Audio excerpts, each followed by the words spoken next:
Hey guys, Keith Shannon here. A lot of people have been asking me about this particular bad boy. This is the Dual Fast Carpet Pro staple gun. This is what we use all the time. Now, there are pros and cons with this gun. It seems to me that I can go through quite a few of them. They last me about a year before they start jamming on me. But out of all the staple guns I've used, this is the best one. Now, if you guys know of something better, leave something in the comments below. Let me know what you guys are using. I'd love to know. Okay, so the unboxing for it.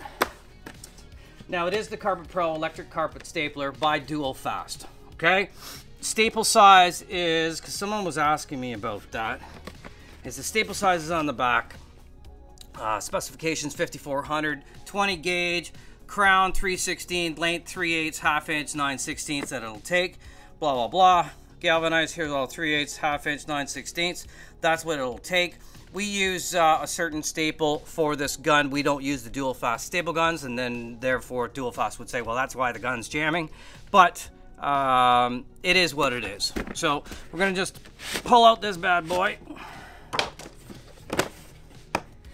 Comes in this nice handy travel case, which we never use, because when you pack this gun back up and all this cord is all like that, we kind of like our cords nice and loose. So you know what we're gonna do, even though it's a beautiful case, we're probably just gonna toss it over there. Okay, now just gonna take these kinks out for a sec, guys, because it drives me crazy. So that is the Dual Fast staple gun. You guys know how to load it. Put the staples in, put them in there, put them in there. Semi-automatic fire.